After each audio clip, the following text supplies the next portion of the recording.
Grief isn't just tears and memories, it's a shadow that creeps into corners of your life you never expected, twisting your reality in ways no one warns you about. You're sitting in a coffee shop, the world buzzing around you, laughter spilling from strangers' lips, and yet you feel like you're underwater, every sound muffled, every smile a betrayal of the ache inside you. You lost someone, maybe a parent, a sibling, a friend, or someone so close their absence feels like a theft of your own soul, and you thought grief would be loud, dramatic, like the movies. But it's not. It's quiet, insidious, and it hides in places you'd never think to look. You wake up one morning, months after the funeral, and realize you forgot how to pray, not because you don't believe in God anymore, but because your heart feels too heavy to lift toward Him. You wonder if He's still listening, if He sees you staring at their empty chair, replaying that last conversation, wishing you'd said more, loved harder. No one talks about this part, the way grief steals your faith, not in one fell swoop, but in slow, silent drips, like a faucet you can't fix. You're not just mourning them, you're mourning the version of yourself that used to trust, that used to feel God's presence without straining. And yet, in that same breath, you feel Him nudging you, a whisper in the dark, reminding you that even broken hearts can find their way back to light. You don't believe it at first. You can't. Because grief doesn't just end, it shapeshifts. One day you're fine, laughing at a memory, and the next, you're unraveling because a song on the radio reminds you of their voice. You're angry, not at them, not at God, but at the world for moving on when you're still stuck in that moment they left. You smile in public, nod at coworkers, post a sunny photo on social media, but inside, you're screaming, "Doesn't anyone see I'm still bleeding?" This is the hidden side of grief. It's not just sadness, it's the war you fight to keep showing up when every step feels like betrayal. You're not supposed to talk about this. Society says grief has a timeline, a neat little box, 6 months, maybe a year, and you're supposed to be over it. But you're not. You're carrying their absence like a secret wound, one that reopens when you least expect it.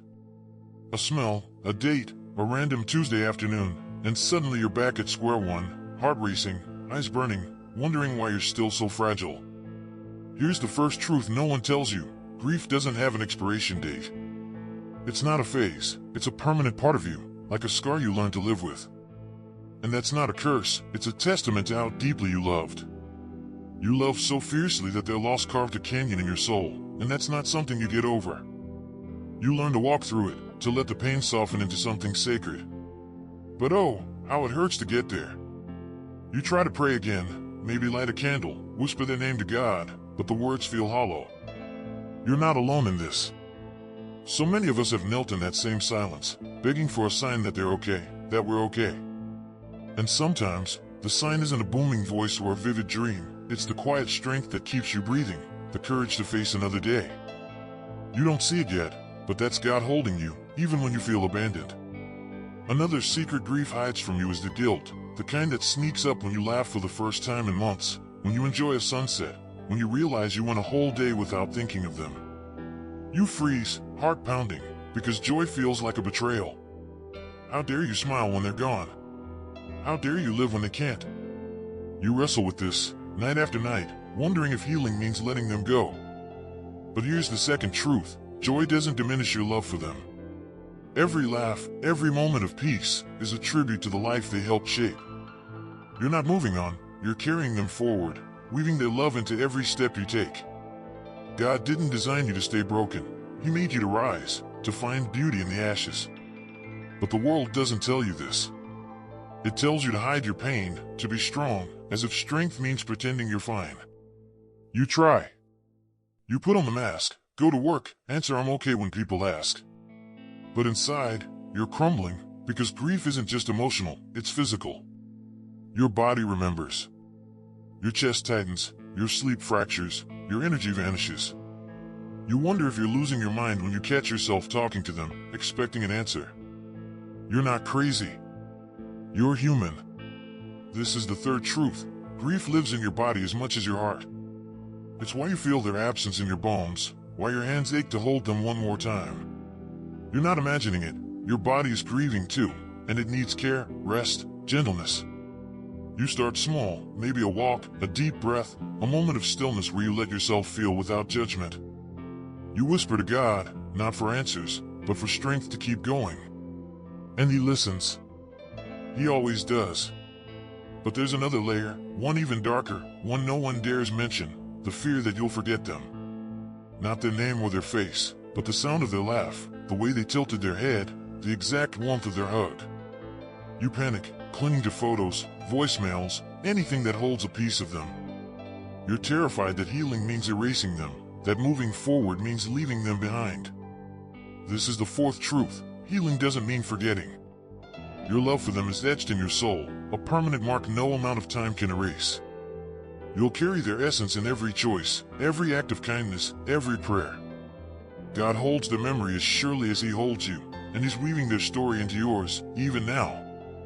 You start to notice it, the way a stranger's smile reminds you of them, the way a butterfly lingers a little too long, the way a verse in scripture hits differently, like a message meant just for you. These are the moments that pull you back, that remind you you're not alone. But there's one final secret, the one that changes everything. Grief isn't just loss, it's a bridge. It's the space where you learn to love more deeply, to live more fully, to trust God more fiercely. You didn't ask for this pain, but it's reshaping you, teaching you to see the world through eyes that know how fragile life is. You start to cherish the small things, a kind word, a warm meal, a quiet evening. You start to forgive yourself, others, even the one you lost, for the things left unsaid. You start to pray again, not with the same words, but with a heart that's been cracked open, raw, and ready for grace. This is the fifth truth. Grief is a teacher, and its lessons are holy. You're not the same person you were before they left, and that's okay. You're becoming someone who knows how to love through pain, how to find God in the silence, how to keep going when the world feels empty. You're not just surviving, you're growing, even when it hurts. You look at their photo now, and the tears still come. But there's something else too, a warmth, a gratitude for the time you had, a resolve to live in a way that honors them. You're not over your grief, and you never will be. But you're learning to dance with it, to let it guide you toward a life that's not defined by loss, but by love.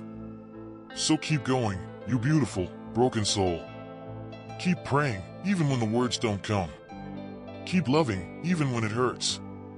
Keep living, because your story isn't over, and neither is theirs. God is with you, holding every tear, every memory, every step. You're not alone in this hidden side of grief, and you never will be. Trust that, and let it carry you forward.